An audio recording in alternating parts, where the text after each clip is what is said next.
So let's look at some techniques for conflict de-escalation. Now, what are the key roles and key actions in your role in de-escalating interpersonal conflict at work? So, I've laid out several different dimensions here. Now, there are a lot more, and there's an extensive list of physical ways you can calm yourself or others. But I'm just going to focus on a few just to get us started. So, one is projecting calmness, like taking a deep breath and breathe from the belly instead of the chest. When you breathe from the belly, your body relaxes. When you breathe from the chest, it's a sign of increased anxiety or stress. Then you can maintain eye contact with someone when you're having a conversation or you're in conflict without staring. So you can look at them and kind of look away and look to make sure you're listening.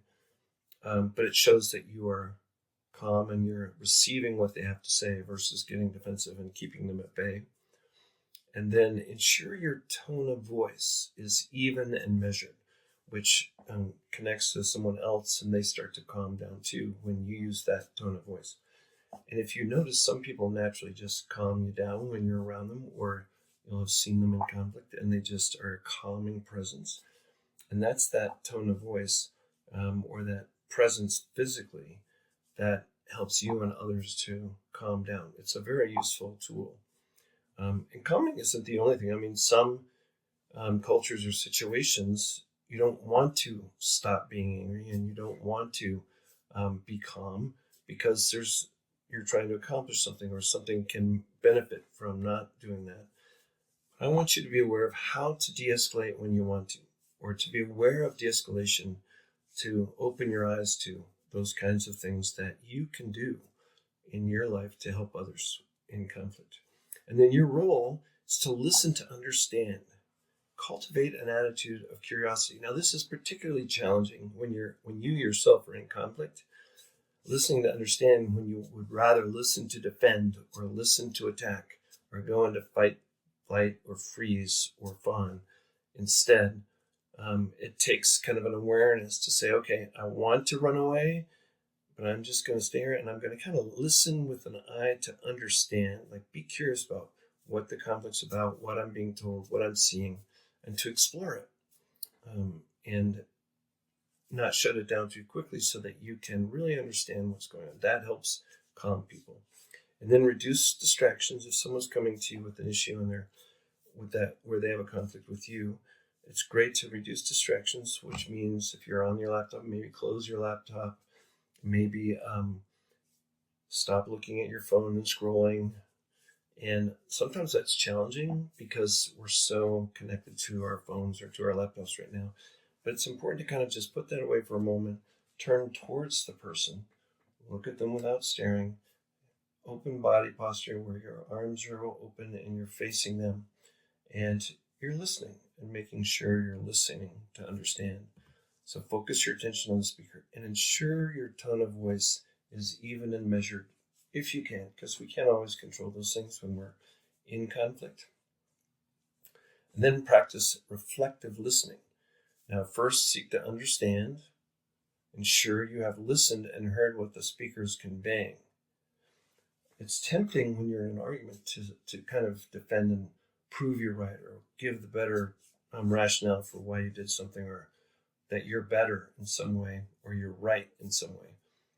You can do that later, but at first you want to avoid trying to prove you're right and just seek to understand what is going on, what the person is experiencing. And our tendency, second, is to try and fix the other person. First, let's listen. Let's avoid trying to fix right away until you have a better understanding. Ask clarifying questions. Can you help me understand what you mean by this? Or help me understand what you mean by that? Or tell me more about this. Those are counseling kind of techniques. I mean, simple ones. But everyone could use them every day, especially in a conflict situation. And then the final thing is check your understanding before moving on to the next topic or the next thing. And you can do that by saying, I think you've just told me, I think you experienced or felt or thought X. Is that right? Is that true? And if they go, yes, that's exactly what I was thinking, then you know you've made the communication has happened and is complete. But if you say, I think you said this and this and you felt this, and they go, no, I'm not angry. I'm just annoyed by this, or I'm frustrated by this, and I'm not frustrated at you. I'm frustrated over here. And it helps you. Then you can say, oh, so you're saying you're not frustrated with me, but you're frustrated with this issue over here. Yes, that's what and that's how you know you've got confirmation. And it's hard to be patient and do that because we want to defend ourselves or attack or fix. And calming or de-escalating requires us to be more aware of how to relax in the moment, in the conflict, and really listen to each other. Now, there are 3 levels of listening.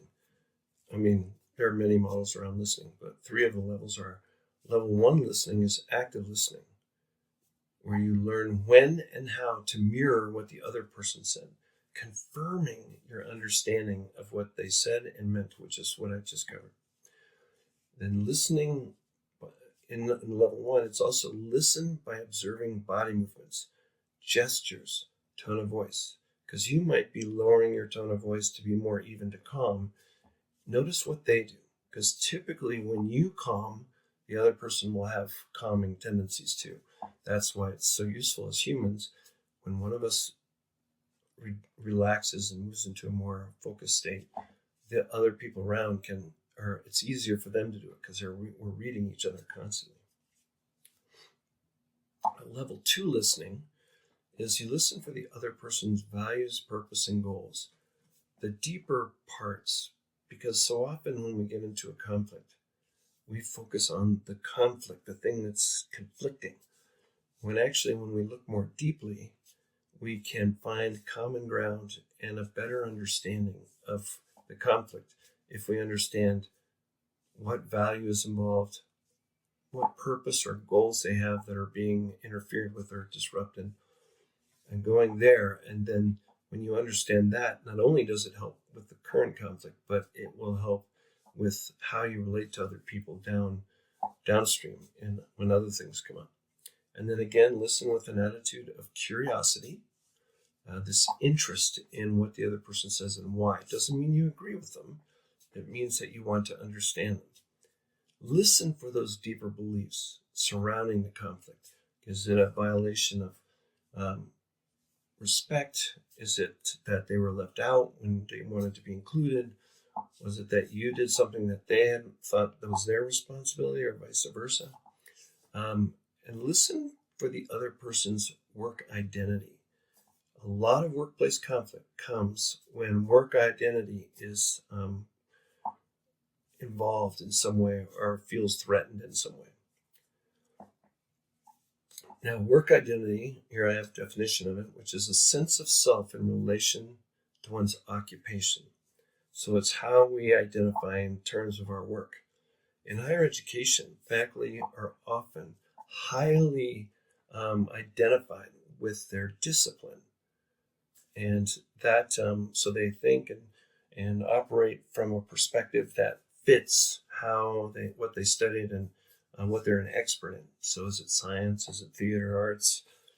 One time, a group of doctoral students in one of my classes with Flo Guido de Brito, she and I were co-teaching, and they did this study where they found that students from different disciplines were socialized very differently in their disciplines as opposed to general human development that happens to everyone in a kind of relatively similar time frame.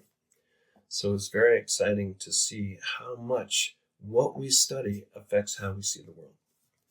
And the narratives individuals tell you and your friends or colleagues tell you about their professional lives is part of that belief system, integrating past experiences, their current roles, and their future aspirations. Where are they headed? I can give you an example of my father, who studied physics and became a physicist. So the narrative he told us, I want to be a research scientist. What was interesting that happened was he came at it from that, where it's evidence-oriented, objective ways of looking at the world. Over time, however, people really relied on him for his consultation, for his advice, for his perspectives on life, not just on science. And so over time, he went from thinking I'm a scientist and I'm doing original research to a manager of scientists. And then he worked up from there to some pretty high levels of responsibility in life. And it was a combination of his science discipline and his how what the strengths people saw in him helped him become a very effective manager. And all of us who are going through this workshop have that same potential to bring what we're studying and who we are, our work identity, to our lives in ways that add value in the work we do and in the relationships that we have and the instruction that we give depending on our roles. So when work identity feels threatened in some way, typically conflict is the result. So just be aware of that and think about your own work identity, because then you can see what triggers you might have. And then level 3 listening is listen with your heart, which is just a metaphor, a symbol of trying to discover the emotions you have and the emotions that are being experienced by the other person when you're in conflict. And that, just working from that, what is the emotion they're experiencing, helps you build empathy and understanding for their state of mind. One time I was working at the University of Colorado Boulder, and we had a town gown kind of committee, and we were working on some of the conflicts that were happening on what's known as the Hill, which is where a lot of students and year-round residents live together. And we were trying to resolve some of the conflicts they were having up there. So I invited Dr. Stan Dietz, the person who was at the time the director of the Peace and Conflict Studies at Boulder, and invited him in, and he came to our meeting and he said, so tell me about what you're trying to resolve and stuff. So we told him, and he said, there's no way you're going to solve this. And we're like, what? Wait, but you're supposed to know all this stuff. Can't you help us resolve these conflicts? And he said, no, you will not resolve them as long as you're focused on the conflicts instead of the deeper values, purposes, and goals that unite you as human beings living in proximity to one another. If you can shift, recognize the conflict is giving you data, but if you can shift to what is it everyone really wants and work on work on bringing that out in everyone, that common ground will help you overcome the conflict itself. And this is true around the world. In countries where there's a lot of conflict, that same principle plays out. Now, so listen with your heart, listen intuitively, and remember what they've discovered is that there are neurons in different parts of the body, so we can sense things without necessarily having conscious thought about it. So listen with your heart, listen intuitively, which is just what's your impression. You don't have to have a logical formula for every impression you have of someone else. Just what's your instinct, because your unconscious self can gather data in ways that your conscious self won't necessarily be aware of, and then eventually can become conscious. So your intuition is one way you can tap into that. And then listen physically. Notice where in your body you are reacting. Is it your fingers? So you're grasping your fingers and you're twisting your hands together, which is called an adapter, or helps you release nervous energy. Is it that you feel open and relaxed and you feel it in your stomach, your intuition, because there are neurons in your gut? Or is it your heart rate? Your heart rate might be going up, so you might sense, oh, there's some stress here. And that stress might be negative, like something bad is happening, or it might be positive and that excitement is happening. But tuning in and learning about your own body and the way people express in their bodies non-verbally, the experiences they're having in conflict is very important. Or in your heart, empathy, sympathy, and support are really important.